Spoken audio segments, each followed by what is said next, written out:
غیبت کرنے پر عبرتناک انجام۔ ایک تابعی جن کا نام ربیع رحمہ اللہ ہے، وہ اپنا واقعہ بیان کرتے ہیں کہ ایک مرتبہ میں ایک مجلس میں پہنچا۔ میں نے دیکھا کہ لوگ بیٹھے ہوئے باتیں کر رہے ہیں۔ میں بھی اس مجلس میں بیٹھ گیا۔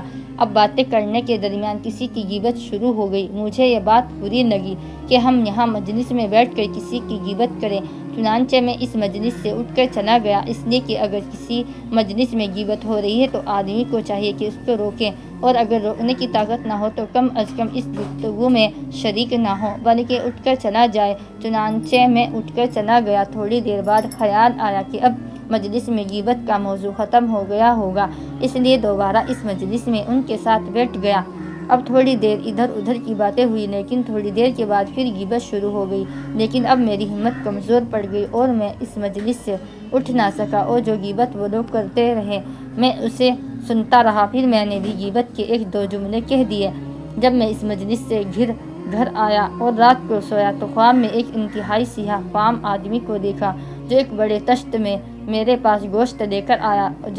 جب میں نے غور سے دیکھا تو معلوم ہوا کہ وہ خنزیر کا گوشت ہے، اور وہ سیاہ فام آدمی مجھ سے کہہ رہا کہ خنزیر کا گوشت کھاؤ۔ میں نے کہا کہ میں مسلمان ہوں، خنزیر کا گوشت کیسے کھاؤں؟ اس نے کہا یہ تمہیں کھانا پڑے گا۔ پھر زبردستی گوشت کے ٹکڑے میرے منہ میں ٹھوسنے لگا۔ میں منع کرتا جاتا ہوں، وہ ٹھوستا جا رہا ہے، یہاں تک کہ مجھے متلی کے آنے لگی، مگر وہ ٹھوستا جا رہا تھا۔ پھر اسی شدید اذیت کی حالت میری آنکھ کھل گئی۔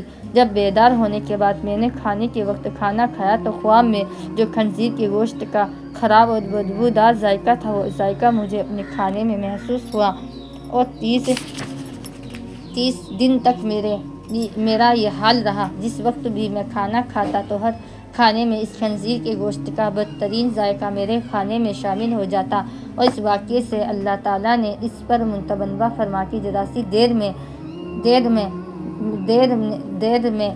نے مجلس میں غیبت کی تھی، اس کا برا ذائقہ میں 30 دن تک محسوس کرتا رہا۔